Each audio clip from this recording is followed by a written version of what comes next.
নমস্কার বন্ধুরা, সময় হিসেবে আপনাদেরকে স্বাগত। আজকে আমি আপনাদেরকে করে দেখাবো জামাই ষষ্ঠী স্পেশাল নরম তুলতুলে পরোটার রেসিপি। এইভাবে পরোটা তৈরি করে কিন্তু আপনারা জামাই ষষ্ঠীর দিন চিকেন কষার সাথে অবশ্যই জামাইদের সার্ভ করতে পারেন। তো চলুন দেখি কিভাবে পরোটা তৈরি করেছি। তার জন্য এখানে নিয়েছি 2 কাপ ময়দা। আমি আমার পরিমাণ মতো ময়দা নিয়েছি। 2 কাপ ময়দার সাথে 1 কাপ আটা নিয়েছি, আর নিয়েছি 1/2 কাপ সুজি, আর নিয়েছি চিনি আর নুন, 1 টেবিল স্পুন নুন, 1 টেবিল স্পুন চিনি, আর লাগবে সাদা তেল। এই সমস্ত উপকরণ দিয়ে আমি ময়দাটাকে খুব ভালো মতো মেখে নেব। তখন প্রথমেই আমি ময়দার মধ্যে দিয়ে দিলাম 1 কাপ আটা, 1/2 কাপ সুজি। এই একটা উপকরণ দিলে পরোটার টেস্টটা ভালো হবে আর পরোটাটা নরম তুলতুলেও হবে। নুন চিনি দিয়ে দিলাম সাদা তেল। এবার খুব ভালোভাবে আমি ময়াম দিয়ে নেব। খুব ভালোভাবে আমি এই সমস্ত উপকরণ মিশিয়ে ভালোভাবে ময়াম দিয়ে নেব। ময়াম যত ভালো করে দেওয়া হবে পরোটাটা তত বেশি নরম তুলতুলে হবে, আর খেতেও কিন্তু বেশ ভালো লাগবে। এই একটা উপকরণ মিশিয়ে পরোটা তৈরি করলে পরোটার টেস্টটা কিন্তু বেশ ভালো হবে। সুজিটা কিন্তু অবশ্যই মেশাবেন। দেখুন, অনেকক্ষণ ধরে ময়াম দিয়েছি, এবার আমি মুঠো করছি। দেখুন, মুঠো করলে মুঠো হওয়ার পরে ঝুরঝুরের মতো ভেঙে যাচ্ছে, তাহলেই বুঝবেন যে পরোটাটা খুব সুন্দরভাবে ময়দাটা খুব সুন্দরভাবে আপনাদের ময়াম দেওয়া হয়ে গেছে। এবার আমি পরিমাণ মতো জল দিয়ে ময়দাটাকে মেখে নেব। রুম টেম্পারেচারে রাখা জলই আমি দিচ্ছি, কোনো রকম উষ্ণ গরম জল কিন্তু ইউজ করছি না। এবার অল্প অল্প করে জল দিয়ে আমি ময়দাটাকে খুব ভালো মতো মেখে নেব। অল্প অল্প জল দেব আর ময়দাটাকে খুব ভালো মতো আমি মেখে নেব। বেশ অনেকটা আমার ময়দা মাখা হয়ে গেছে, দেখুন আর জল লাগবে না। এবার আমি ময়দাটাকে খুব ভালো করে ঠেসে ঠেসে মেখে নেব। দেখুন, ময়দাটা খুব সফটভাবে মেখে নিতে হবে। এই দেখুন, আঙুল দিচ্ছি কি সুন্দর নরম হয়ে যাচ্ছে। এবার আমি একটা বাটির সাহায্যে ঢেকে রেখে দেবো ময়দাটাকে। প্রায় 1 ঘন্টা মতো আমি ঢেকে রেখে দিয়েছি। 1 ঘন্টা বাদে আমি ঢাকনাটা সরিয়ে নিচ্ছি। দেখুন কতটা সফট হয়ে গেছে ময়দাটা। এবার আমি ময়দা থেকে লেচি কেটে নিয়েছি। লেচিটা একটু বড় আকারেই কাটতে হবে, পরোটাগুলো একটু বড় বড়ই করব। এবার আমি ময়দায় লেচিটাকে কোট করে নিয়ে পরোটাটা বেলে নেব। আমি গোল গোল পরোটাটা ভাজবো, তাই গোল করে বেলে নিচ্ছি।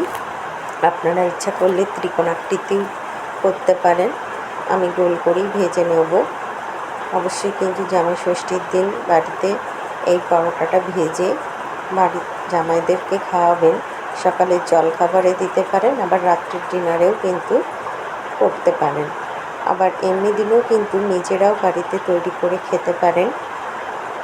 সানডেতে আমরা অনেকেই বাড়িতে চিকেন কষা, মটন কষা তৈরি করি, তার সাথে এই পরোটাটা থাকলে বেশ ভালো লাগবে খেতে।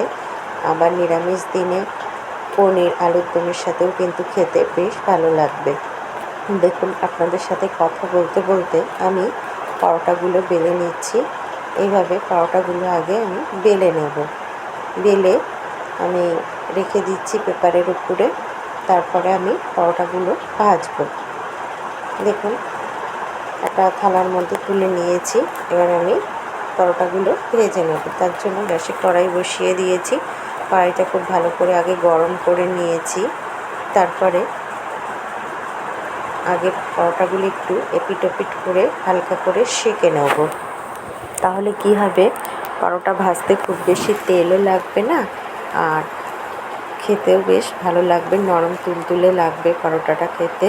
দেখুন, হালকা করে আগে একটু আমি গ্যাসের আঁচটাকে লো টু মিডিয়ামে রেখে পরোটাগুলোকে সেঁকে নেব। সব কটা পরোটা আমি আগে একটুখানি সেঁকে নেব।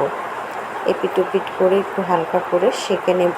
দেখুন, আমার পরোটা সেঁকা হয়ে গেছে। এইভাবে সমস্ত পরোটাগুলো আমি সেঁকে নেব। আর একটা পরোটাও আমি সেঁকতে দিয়ে দিয়েছি। দেখুন, দেখুন এক পিঠ হয়ে গেছে। এবার আমি খুন্তির সাহায্যে উল্টে দিচ্ছি। দেখুন, এবার আমি তুলে নেব। তারপরে আমি কড়াইয়ের মধ্যে সাদা তেল দিয়ে দেবো। বেশ কিছুটা সাদা তেল দিলাম। দিয়ে এবার আমি কড়ার চারপাশে সাদা তেলটাকে লাগিয়ে দেবো, ছড়িয়ে দিচ্ছি। এবার আমি সেঁকে রাখা পরোটাটা ছেড়ে দেবো। এই দেখুন, ছেড়ে দিয়ে এপিট ওপিট করে হালকা ব্রাউন করে পরোটাটাকে ভেজে নেব। দেখুন এক পিঠ হয়ে গেছে, এবার আমি উল্টে দিচ্ছি। দেখুন গোল্ডেন ব্রাউন কালার চলে এসেছে আর পরোটাগুলো কিন্তু ফুলতেও শুরু করে দিয়েছে।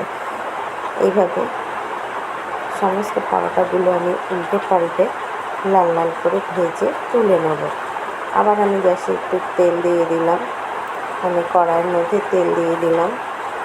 দেখুন এবার আর একটা সেঁকে রাখা পরোটা দিয়ে দেবো, দিয়ে পরোটাটাকে উল্টে পাল্টে লাল লাল করে ভেজে তুলে নেবো। দেখছেন তো কত তেলে পরোটাগুলো ভাজা হয়ে যাচ্ছে, আর খেতেও কিন্তু দারুণ লাগবে। এই পরোটাগুলো একদম নরম তুলতুলে হবে, যেহেতু সুজি দিয়েছি। এই একটা উপকরণ দিয়ে অবশ্যই বাড়িতে তৈরি করবেন, দেখবেন কতটা সুন্দর হয় পরোটাগুলো। এই সমস্ত পরোটা আমি উল্টে পাল্টে লাল লাল করে সেঁকে নেব। আর একটু তেল দিয়ে দিচ্ছি, অল্প অল্প করে তেল দিয়ে পরোটাগুলো ভেজে নেবেন। দেখবেন অল্প তেলে পরোটাগুলো ভাজাও হয়ে যাবে আর খেতেও কিন্তু দারুণ লাগবে। দেখুন পরোটাগুলো লাল হতে শুরু করে দিয়েছে, আমার পরোটা ভাজা হয়ে গেছে। এবার তেল ঝরিয়ে তুলে নেব উল্টে পাল্টে। এইভাবে সমস্ত পরোটা ভেজে নিয়ে আমি পরোটাগুলো সার্ভ করে দেবো। আজকের পরোটা আমি সার্ভ করে দিয়েছি মটর পনিরের সাথে। আশা করি এই জামাই ষষ্ঠী স্পেশাল পরোটার রেসিপি আপনাদের ভালো লেগেছে। ভালো লেগে থাকলে পরিচিতদের মধ্যে রেসিপিটি প্রচুর শেয়ার করার অনুরোধ রইল, আর চ্যানেলটি সাবস্ক্রাইব করে আমার সাথে থাকুন।